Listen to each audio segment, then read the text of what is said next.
Baik, bahan Alkitab kita pada malam ini atau nanti pada hari Minggu tanggal 12 remaja besok malam ya. Roma 5 ayat 1 sampai 5. Nah, saya memberikan semacam judul supaya kita bisa lebih mengerti bagian itu. Karena ini juga masih dalam suasana perayaan Pentakosta ya, minggu lalu. Ini juga masih dalam suasana itu. Saya beri judul Roh Kudus, Penolong dan Penyempurna Kehidupan. Nah, dalam bagian ini Paulus sebenarnya bicara tentang bagaimana orang itu diselamatkan. Jadi, pokok penting dari bagian ini adalah keselamatan.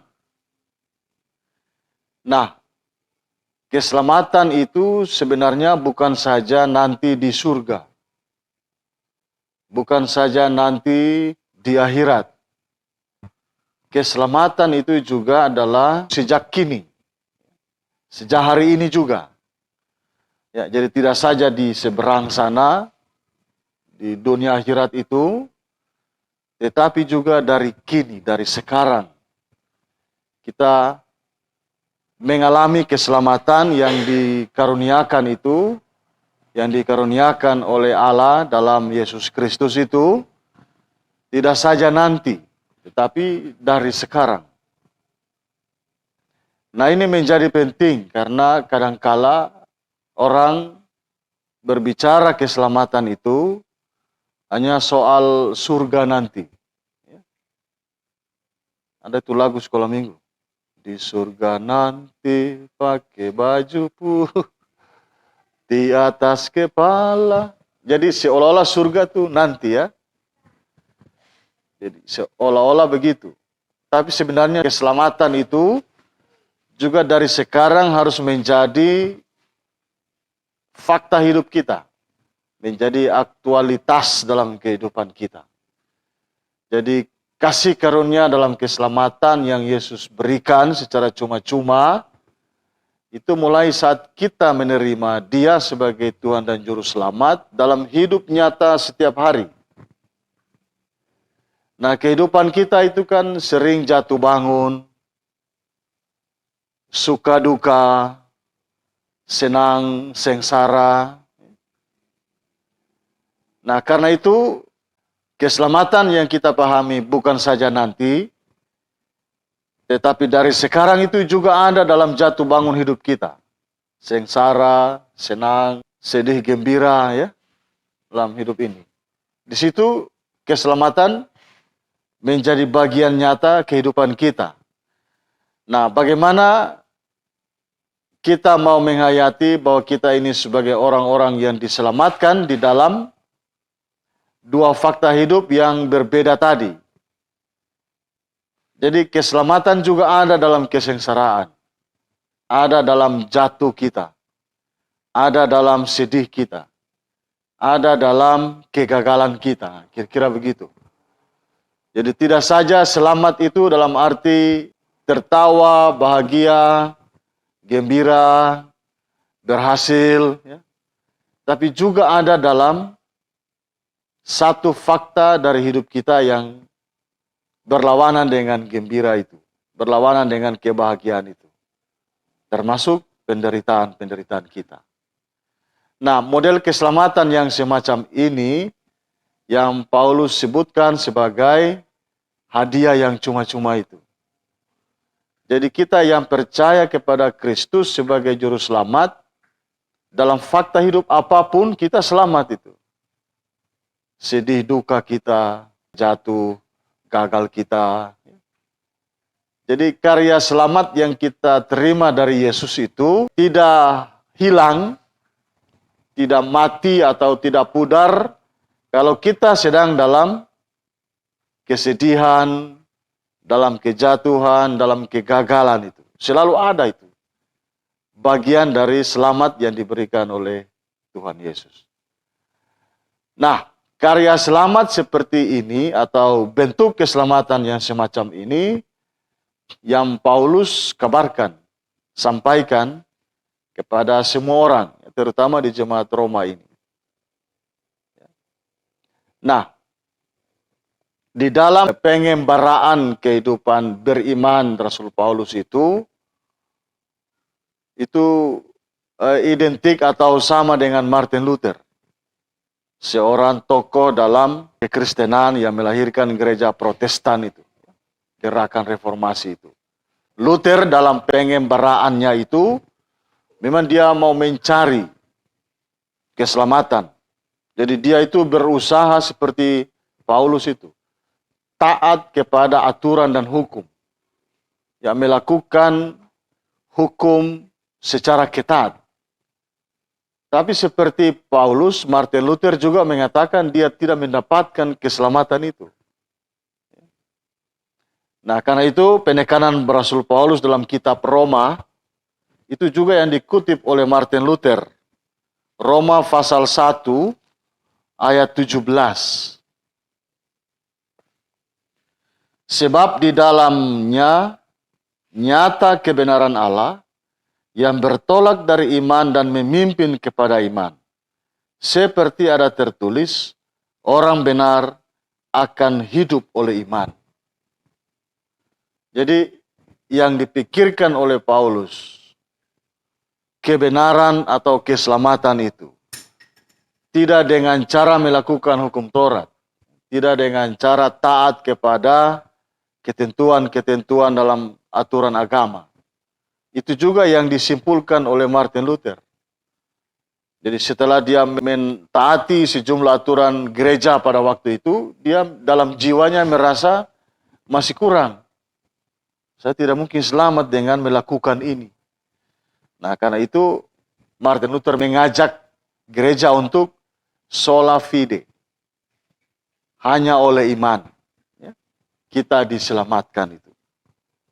Ya, bukan oleh perbuatan kita yang taat kepada aturan hukum agama membuat kita ini selamat, tetapi kita selamat itu dalam anugerah dan hadiah cuma-cuma kepada Kristus dan kita peroleh dengan beriman kepada karya itu. Sola fide.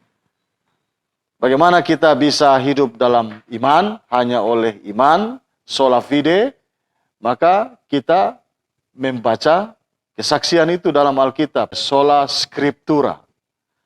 Jadi keselamatan, sola gracia. Hanya oleh anugerah, kita percaya kita selamat hanya oleh iman, kita belajar itu di dalam Alkitab, sola scriptura. Nah, itu berita yang penting dari gerakan reformasi yang dipimpin oleh Martin Luther, juga Yohanes Calvin dan Zwingli, dan beberapa orang dalam sejarah gereja. Belajar kepada Paulus, hanya oleh iman. Keselamatan itu anugerah. Nah, karena itu pada beberapa minggu lalu kita pernah belajar dalam surat Filipi itu ya. Filipi pasal 3, ayat 7 dan sampai 9 itu. Itu kesimpulan Paulus dalam pengembaraan imannya itu ya. Jadi di akhirnya menyimpulkan apa yang dulu dianggap untung itu sekarang sudah menjadi rugi itu. Bahkan sampah. Filipi 3 ayat 7 sampai dengan ayat yang ke-9. Tetapi apa yang dahulu merupakan keuntungan bagiku sekarang kuanggap rugi karena Kristus. Malahan segala sesuatu kuanggap rugi karena pengenalan akan Kristus Yesus Tuhanku lebih mulia daripada semuanya. Oleh karena dialah aku telah melepaskan semuanya itu dan menganggapnya sampah. Supaya aku memperoleh Kristus. Jadi keselamatan yang diperoleh dengan cara usaha kita, perbuatan kita untuk menjadi taat pada hukum, menjadi taat pada aturan, itu dianggap sampah, dianggap rugi dan sampah oleh Paulus. Tidak berguna itu. Yang menyelamatkan kita itu anugerah dalam Kristus yang kita sambut dalam iman kita. Dalam iman dan percaya kita. Jadi keselamatan yang dikaruniakan oleh Allah dalam Kristus bisa kita terima dalam iman kita. Nah, karena itu dalam surat Roma ini Paulus membandingkan ya sebelum teks bacaan kita itu di pasal 4. Dia bicara mengenai bagaimana Abraham dibenarkan karena iman. Ya. Jadi kita tidak bisa mengandalkan apa yang kita upayakan untuk mendapatkan keselamatan. Itu betul-betul hadiah cuma-cuma, anugerah. Ya. Tetapi tidak sebatas itu ya. Tidak sebatas kita percaya kepada anugerah itu dalam iman, lalu stop sampai situ. Nah, Paulus dalam pasal 5 ini melanjutkan pemahaman itu dengan menambahkan bahwa iman kepada Kristus yang menyelamatkan kita itu melahirkan buah-buah iman. Nah, buah-buah iman itu yang nyata dalam tingkah laku, perbuatan, sikap, kehidupan nyata orang yang beriman kepada Yesus itu. Kita diselamatkan karena iman. Iman itu harus berbuah. Jadi tidak sebatas percaya saja, lalu tidak berbuah. Harus berbuah juga.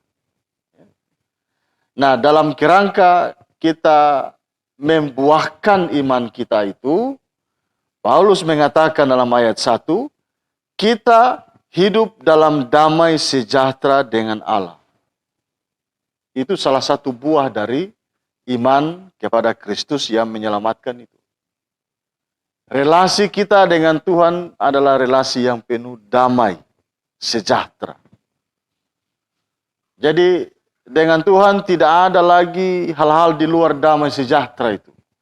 Relasi hubungan kita, komunikasi kita dengan Dia, itu betul-betul ada dalam damai sejahtera. Tidak ada dalam penghukuman. Tidak ada dalam penghakiman. Penuh damai sejahtera. Nah ini kan kadangkala dalam hidup kita oleh karena fakta hidup, lalu misalnya orang jatuh, lemah lalu jatuh, lalu sering kita membuat kesimpulan. Kejatuhan kita ini membuat hubungan kita dengan Tuhan putus misalnya begitu. Ya. Padahal tidak itu. Jadi buah dari iman kepada Kristus membuat kita ini dalam relasi dengan Tuhan selalu penuh damai sejahtera.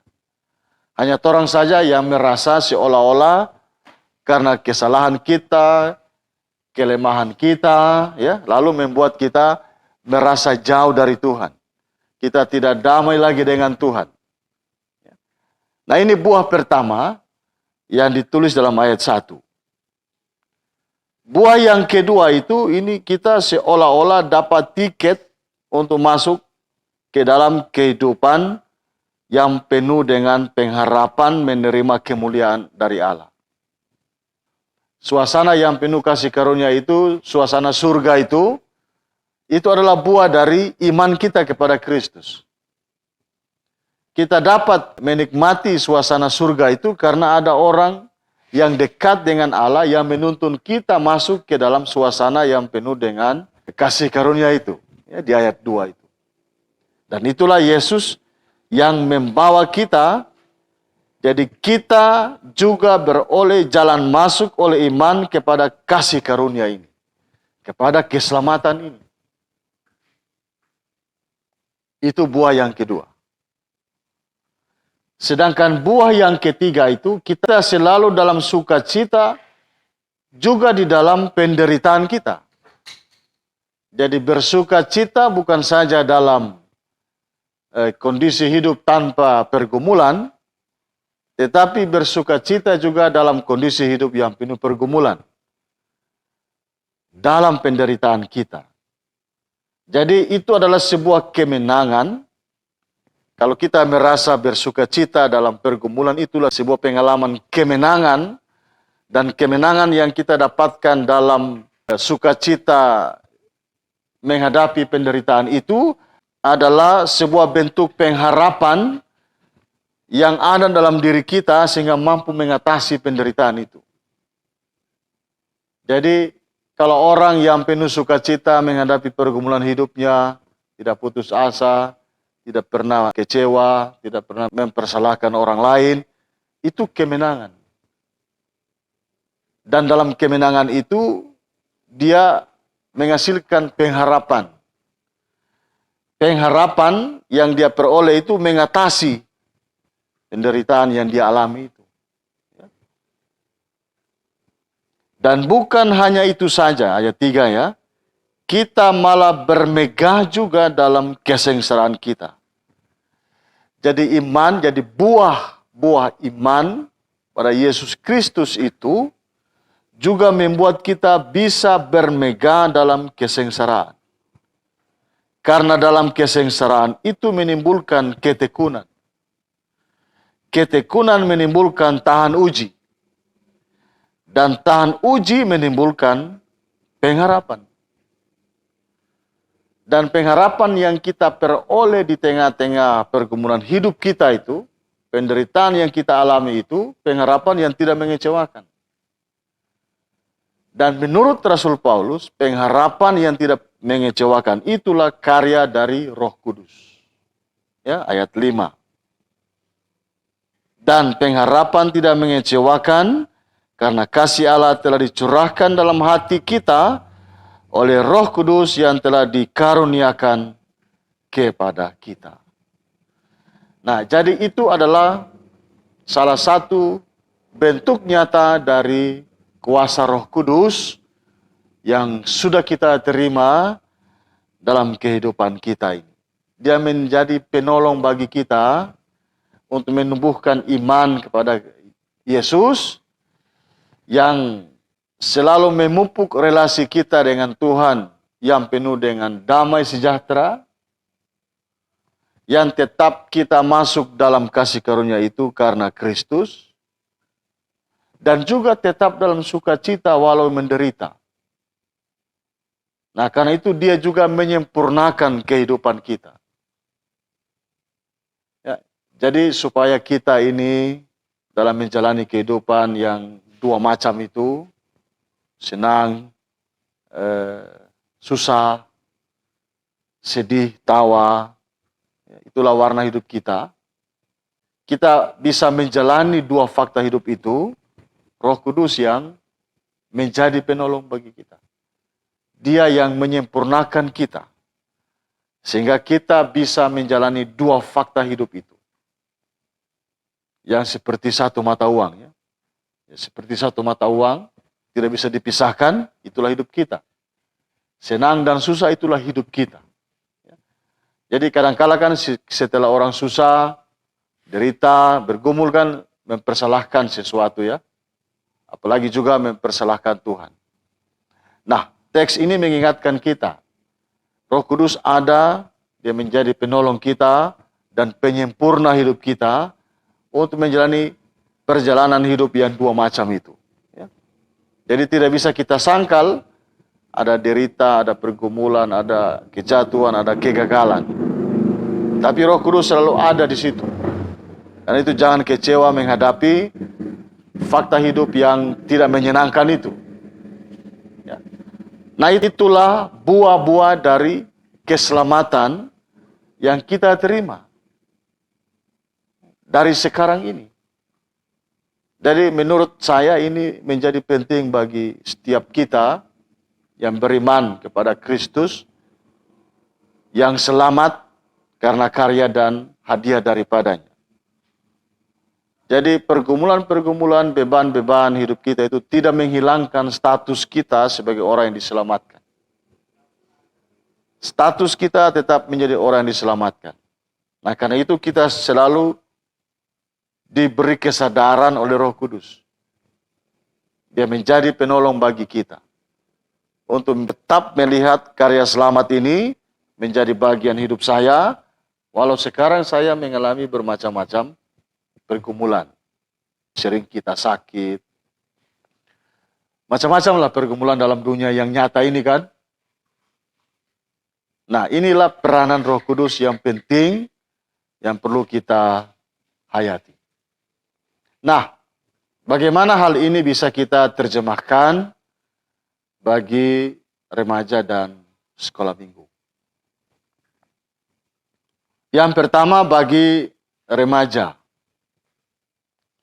Kadangkala remaja itu dalam relasi dengan sesamanya, dengan orang tuanya, dengan siapa saja, kadangkala apa yang dia inginkan tidak menjadi kenyataan, lalu membuat dia cepat stres, cepat kecewa, cepat frustrasi. Nah, ini penting kita mengingatkan. Kalau mengalami kondisi itu, ada Roh Kudus yang bisa menolong. Panggillah Roh Kudus dalam doa kita, terutama dalam penghayatan iman. Jadi Paulus ini tidak bicara pada penghayatan dalam perasaan keselamatan itu, tapi itu harus kita hayati dalam fakta nyata itu. Walaupun kita mengalami pergumulan dan derita, tetapi keselamatan itu ada di situ. Ini mau dibilang oleh Paulus itu. Anak-anak kita yang mungkin karena keinginan tidak tercapai, kemauan tidak tercapai, apakah akibat dari hubungan dengan orang tuanya sendiri, atau juga dengan teman-temannya, jangan itu lalu membuat hidup ini sebatas ini saja itu. Masih ada Tuhan dan Roh Kudus yang bisa menolong. Jangan cepat-cepat dan terburu-buru membuat kesimpulan, makanya dong suka apa kita ya. Papa dan mama ini mungkin suka ini. Atau teman-teman ini mungkin suka, dong mau batamang dan seterusnya. Kadang-kala kesimpulan semacam itu dibuat oleh remaja itu. Jadi mengajak mereka untuk menghindari membuat kesimpulan yang terburu-buru oleh karena harapan tidak jadi kenyataan. Ini harus perlu bertanya-tanya itu. Jadi komunikasi antara orang tua dan remaja harus tetap jalan. Kadangkala kalau orang minta A atau terpenuhi kan menyebabkan hubungan dia kurang harmonis di antara anak dan orang tua. Anak kecewa, mama anggap anak pemelawan, iya toh? Jadi marah semakin tinggi, mama semakin marah, anak semakin jauh. Komunikasi harus tetap. Jadi orang tua bertugas mengingatkan ya, kepada anak-anak, orang ini sekalipun sedang menderita, sedang punya pergumulan, ada harapan yang tidak terpenuhi karena kekurangan ekonomi, kekurangan ini dan itu, tapi ada Roh Kudus yang bisa menolong itu. Nah, karena itu ajaklah kepada remaja untuk selalu berkomunikasi dengan orang tua juga dalam doa. Panggil aja kalau mereka mengalami masalah-masalah, berdoalah. Roh Kudus ada menolong. Kepada sekolah minggu ini kan kecil-kecil ya. Bicara Roh Kudus, bicara iman ini kan sedikit susah ya untuk mereka. Jadi kalau mau kita sampaikan pokok tentang Roh Kudus sebagai penolong dan penyempurna bagi anak-anak ini, kita harus menggunakan contoh. Cerita-cerita tentang pertolongan. Kalau saya sering juga saya pernah khotbah itu cerita Yantoa itu. Ingat cerita Yantoa, orang buli. Teringat? Kan orang buli dengan orang maba ya. Dulu itu kan baku perang terus tak berhenti. Jadi orang maba akhirnya menguasai daerah pesisir. Orang buli ke pedalaman. Sekali waktu ada mama dan papa ini dong pi kobong. Pi kobong lalu dong dapat tuh anak itu di bulu itu. Disehoka di bulu itu. Ya. Nah, pulang piara apa dia. Lalu setelah dia mulai tumbuh berkembang, dia ini punya kekuatan. Sampai dia menyelamatkan orang buli dari penjajahan orang Maba itu. Yantoa itu. Jadi setelah dia kasih selamat tuh orang buli dari cengkeraman orang Maba, dia hilang. Tapi sebelum dia hilang kan dia pasang. Kita itu ada selalu. Kalau di utang itu maleu. Di laut itu ikan tuna. Apa? Ikan tuna yang cakalang kuning tuh. Ikan tuna. Di udara itu tahun-tahun. Orang buli sampai sekarang termakan tuh binatang 3 itu. Karena dia pergi, dia pasang. Kita itu selalu ada. Di hutan itu maleu, di laut itu ikan tuna, di udara itu burung tahun-tahun. Nah ini kan anak-anak dong cepat tangkap. Dan dong tahu itu, nah itu baru orang bake. Nah seperti cerita ini, Paulus kasih ingat, Roh Kudus selalu ada dalam kehidupan kita dimanapun. Dan orang yang percaya kepada Yesus Kristus, Roh Kudus memimpin hidupnya dimanapun. Di darat, di laut, di udara. Atau kalau ibu-ibu punya cerita-cerita semacam itu, bisa ditambahkan ya. Cerita-cerita, ini kan legenda-legenda masyarakat ya. Jadi legenda-legenda masyarakat itu bisa orang pakai untuk menolong, memahami karya Tuhan. Apakah cerita itu betul atau tidak itu bukan soal. Ya, tapi cerita itu kan hidup sampai sekarang. Orang buli, makan tuh barang itu. Ya. Yanto ada nama. Nah, sehingga anak-anak dong ingat cerita itu, lalu nanti semakin dong bertumbuh, berkembang, bisa tertanam itu. Jadi hikayat-hikayat, legenda-legenda masyarakat itu menolong kita juga. Ada cerita-cerita orang tua tentang satu daerah dengan tokoh penyelamatnya itu penting. Di remaja juga bisa cerita yang tua itu. Ya, untuk membuka wawasan mereka, lalu masuk ke teks itu.